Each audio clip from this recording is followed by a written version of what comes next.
D'emblée, le festin s'est donné une couverture en couleur, une œuvre d'art contemporain du plasticien Thierry Lahontat.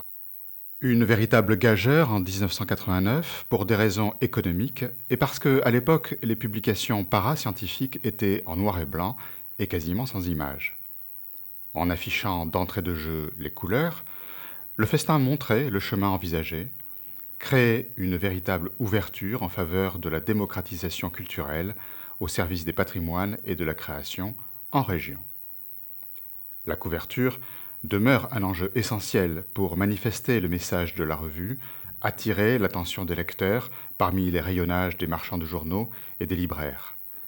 Véritable enjeu de communication, déterminant à plus de 50% le succès ou l'échec d'une livraison, elle suscite en interne des foires d'empoigne, parfois mémorables, dont le lecteur et cet heureux ignore tout.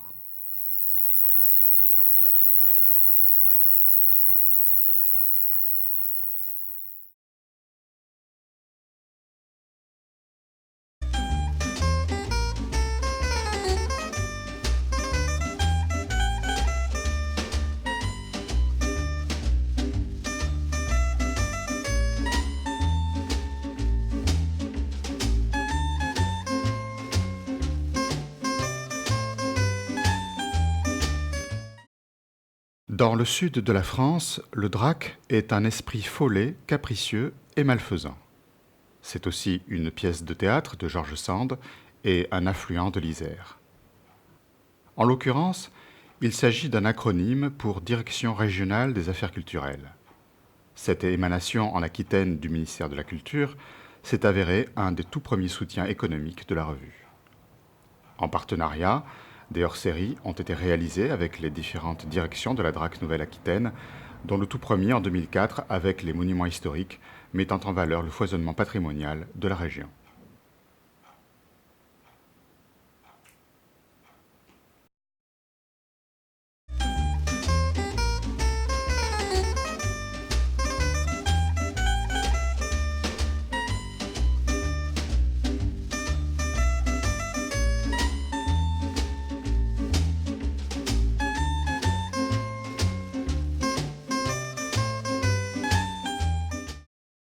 Un premier livre est publié par l'association Le Festin dès 1990. Il s'agit d'un catalogue d'artistes contemporains, Jean-François Noble. Il est suivi en 1991 de La lumière du Sud-Ouest d'après Roland Barthes, reprenant le texte de Barthes, auquel s'ajoutent 10 contributions spéciales de photographes et d'écrivains, ayant pour la circonstance refait le même itinéraire de Paris en Pays Basque. S'esquisse ainsi peu à peu, au fil des années, ce qui deviendra la maison d'édition Le Festin, qui publie aujourd'hui plus d'une quarantaine de titres par an, organisés en une dizaine de collections, beaux-arts, patrimoine ou littérature.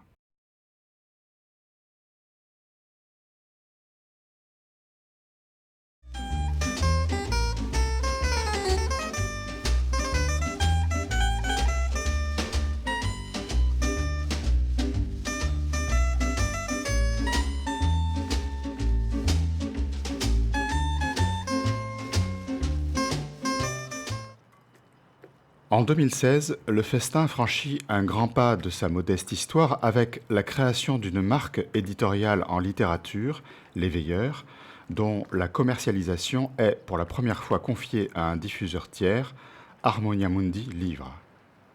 Pour la première fois aussi, la démarche s'émancipe du lien à la région.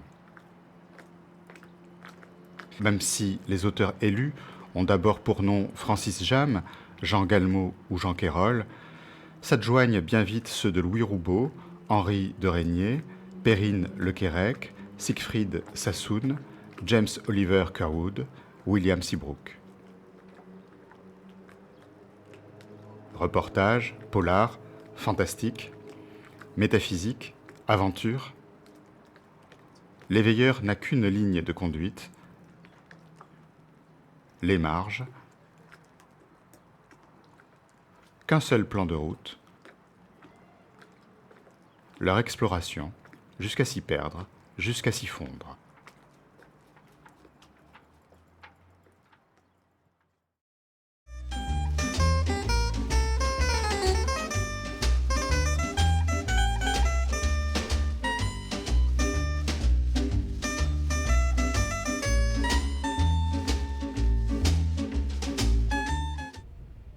La fabrication d'un ouvrage constitue un des ingrédients essentiels de sa réussite. Mais comment publier de beaux ouvrages quand on n'a pas ou peu d'argent? Concilier économie budgétaire et qualité de réalisation. L'équation a pu être résolue avec la rencontre du Mérignac-Laplante, devenu l'imprimeur attitré de la revue et de nombreux ouvrages de la maison d'édition. Un partenaire non seulement économique, mais également logistique au sens plein du terme. Il faut non seulement imprimer, souvent en temps record, et aussi façonner, brocher, insérer des bulletins d'abonnement, associer des affiches, inventer de nouveaux process pour s'adapter à des projets toujours particuliers, pour toujours s'améliorer. Grâce à eux, à Laplante et aux chromistes François et Christelle Vaux, le festin fait des économies, mais jamais sur la qualité.